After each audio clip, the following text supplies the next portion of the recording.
Killing about those. Thanks again for tuning in to yet another video. Infamous coming at you live from the West Coast yet again, San Jose, California. So Harley Davidson has now updated their website. You can now see their 2024 models on their website. Of course, you probably have been seeing these bikes at your dealership the last 2 weeks.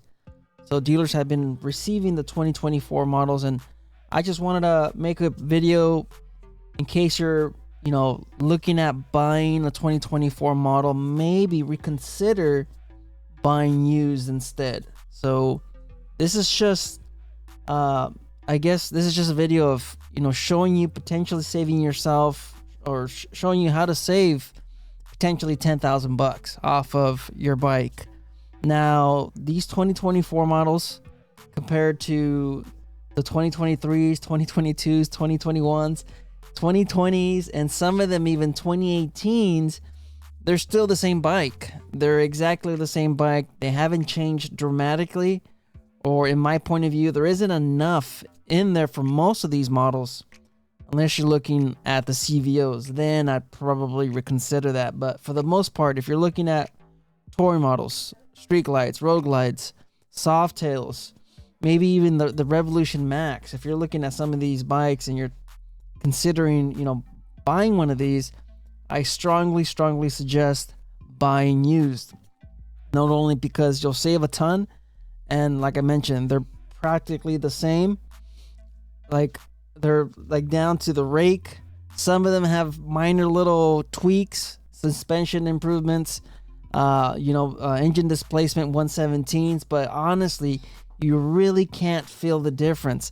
And I really don't believe it's worth paying the additional $5,000 to $10,000 depending on markups, fees, taxes, and then not to mention the upgrades. All right, you have to pay the Harley tax. That's a huge one that you will save thousands on the parts and thousands on labor if you're not planning on doing these mods yourself. So let's go ahead and just look at the new 2024 Softail models. You can see this one's 17,000 bucks. The Lowrider S, this is $20,000. Not to mention, this isn't even like the color you see on here, like vivid black. You have to pay an additional fee to get that bike. So let's go ahead and look at the Lowrider S. Of course, here it is, starting at $20,000, not including taxes, fees, markups, all that good stuff. And it's only in billiard gray. That's it. Okay, if you want black, vivid black, you have to pay an additional $350, and that puts you over the $20,000 mark. And what do you get? Of course, Lowrider S, I have a ton of videos on this.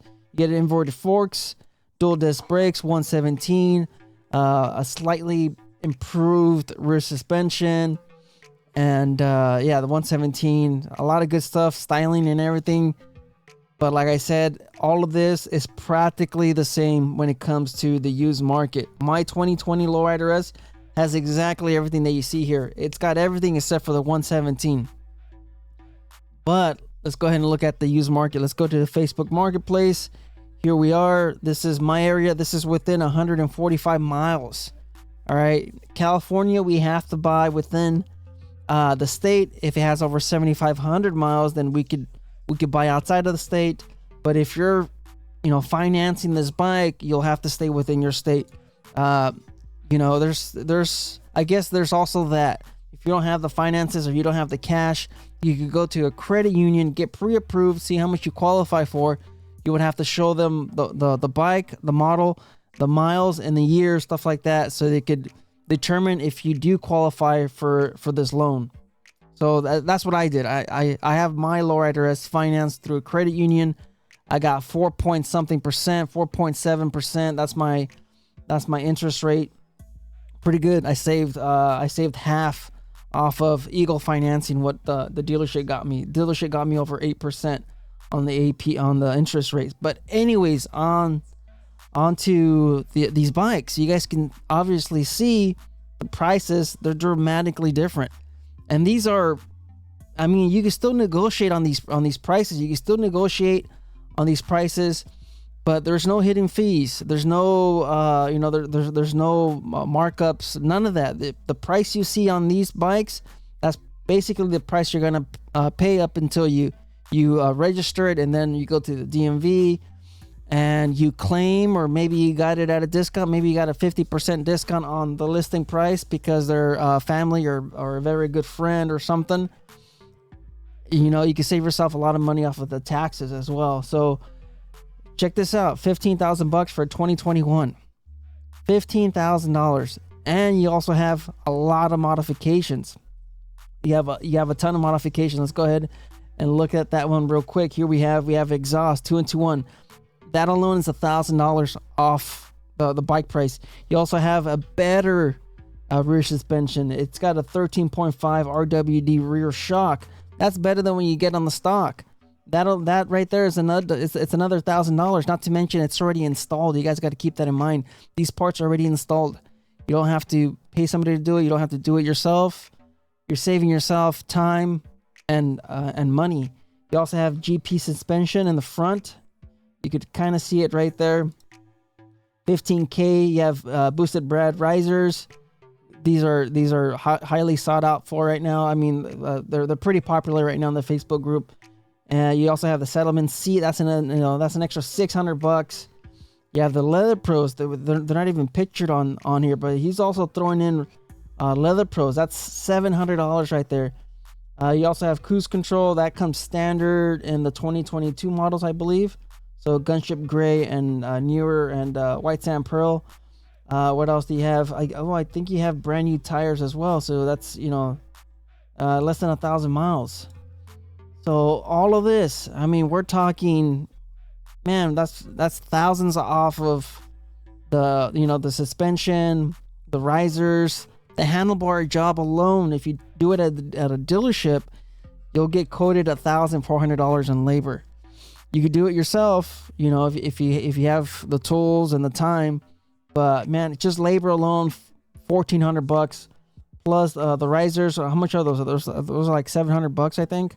So it's $2,000 off of the. Hold on. Anyways, where was I? Yes, it's $2,000 off of the handlebars. You have $1,000 on the exhaust. That's $3,000. You have the leather pros, the suspension, the saddleman seat. We're looking at $5,000 to $6,000. And if he has the exhaust, he should have a tuner on it, right? I'm not sure if it says anything about a tuner here. It doesn't show anything tuner. But if it's tuned, if it's dyno tuned or anything like that, you're looking at additional $1,200, $600 for the dyno tune, and then $400 for the tuner, depending on which one it probably has. And it's only got 10,000 miles. It's got low miles, and it's got everything you need for $15,000. That's a great deal. Let's look at this other one right here. You have a quarter fairing, the new one. I'm not sure if it's the Dayton. I'm not sure if it. No, it doesn't look like it. So this is this is probably Harley. So I mean that's a kind of an iffy, but check out that price, $14,500 for what is this? A 2020 Lowrider S. You have leather pros. You have a Saddleman step-up seat. You have a TBR exhaust. You have, like I said, you have the quarter fairing. It looks like you also have some risers on there. Yeah, those are some tall risers. Those are T-bars. You have T-bars. You have an engine guard, FXR division. The bike looks great. You also have the Memphis Shades Warrior hand guards. It's a good looking bike. $14,500. Oh yes, you also have a sissy bar on there as well. So you get all of this. This one has a little bit more miles, 40,000 miles. But it's a fantastic deal on this one as well. Let's move on to the next one. We have another one. This one has the LP6. It's got the Road Warrior fairing. It's got S&S exhaust, 2-in-1. Mid controls, Saddleman step-up seat. Man, it's got a lot. Let's see what else he's got in this thing. See more. 2021 step-up. It's got 5,000 miles. It's got some tall risers as well. Grips. What else? Man, he's got a lot. Road Warrior LP6 headlight, 10-inch risers, S&S exhaust. It's and this is only 145 miles within my area. And there's a ton of these bikes. There's a ton, low miles, a ton of upgrades. Man, this one has a, look at this one right here. This one has an HPI pipe. The pipe alone is $2,000 on this. The HPI bike, the HPI pipe is a $2,000 upgrade. This guy's selling it for $11,500. Oh, it's a salvage title. So yeah, you also have to keep that in mind. He has an LP6 on this. This is a $800 headlight, $800 plus the harness, the bracket. That's easily $1,000. That's one thing that I didn't mention on this other one, on this LP6. That's another thing you got to consider. The Road Warrior fairing, the LP6, that's $1,000. Road Warrior $600-$700. The S&S exhaust, that's what is that? $1,300, $700 for the seat. All of that included for $15,000. You're saving yourself thousands and thousands of dollars, thousands and thousands of bucks. Let's go back onto this one. This one, salvage title. I don't want to look at these bikes all day because it's going to take me forever, but there is, plenty of good options here for a fraction of the cost of what you'll get on a 2024 stock. You still, like I said, you still have to sink in. Not only are you paying, if you're getting Vivid Black, not only paying $20,000 plus, you're also paying the freight, the shipping, the registration fees, your taxes. You're paying all of that, and this will easily put you somewhere around $25,000. Now, depending on the dealership, of course, depending on your location, your area, your dealer, you're looking at $25,000 to maybe $30,000. It is what it is. What's going on right now? The shortages, the economy, inflation rates. That's the big one too. Some folks have mentioned in the Facebook group that they're seeing 15% on interest rates. 15%. That's crazy. Absolutely nuts. So you're probably looking at a payment of $500 to $600 with the insurance and everything. If you're buying a 2020, the value of it's not going to be the same as a $20,000 bike. So not only are you saving money on the bike, on parts, mods, installation, labor, you're also saving money on insurance. You're saving yourself money on insurance. My insurance in 2020 was somewhere around $130 a month for my bike. Now I believe it's somewhere around $80 or something like that, because it's not valued the same as it was back in 2020. It's lost value. So you're saving yourself on the monthly payment, and you're saving yourself on mods and everything. So you guys get the point. If you're out there and you're in the market, look at the Facebook Marketplace, look at Craigslist, look at OfferUp or whatever, join a Facebook group. There's a good chance you might be able to find yourself a killer deal on some of these bikes. It just really depends on how far how far out you want to go and stuff like that. This one has a Pro Settlements seat, a Pro gripper seat. He also has the relocated Speedo as well.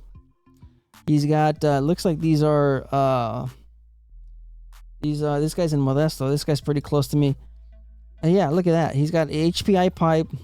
He's got the Trask Assault air breather, which is $600.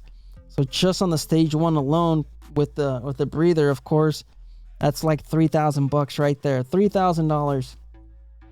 And we're not even including the rear suspension, the boosted brad risers, the Flo-Motorsport. Oh no, those aren't Flo-Motorsports. Those are a little bit more like mini floorboards. And of course the settlement with the backrest, that's like $800 right there. He also has a Bum King crash bar. He's got the rear passenger crash bar, the rear crash bar. He also has a chain on this as well. He has the chain. He's got the chain on there too. So man, he also has the Memphis Shades Road Warrior fairing. You see it because it's not attached. Man, this one is another great deal. And it's only got 13,000 miles. You guys got to really look at these bikes. He's got more upgrades on here. He also, it looks like he also has a, what is it? Oh, he also has a Moon's headlight as well. So, you know, there's a ton of money here that you're saving in the long run. I have easily over 7,000 bucks in upgrades on my Lowrider S, on my FXRT Lowrider S. I have a ton of money in it. So you guys stay out there, stay safe.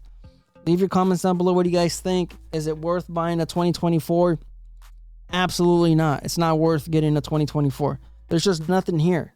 There's nothing here to convince me to recommend to you guys that it's worth it, considering that you still have to modify these bikes. That's what Harley always says. It's a good platform to build on. It's a premium bike to build on. Not really.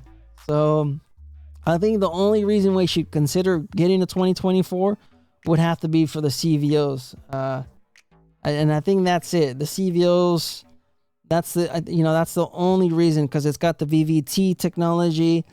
It's got the inverted forks. It's got the updated fairing and the model and the trim pieces and stuff like that.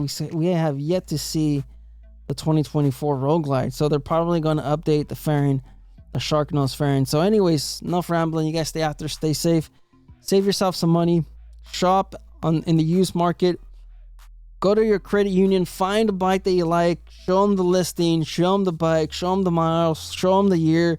There's a good chance they're going to give you a good deal on it. Go to your credit union, ask family members, ask coworkers. That's what I did. Ask family, ask coworkers. 9 out of 10, they know a credit union that they can recommend you. All right, so I gotta go see what this kid wants. Life's a risk. Get out there and ride. Later.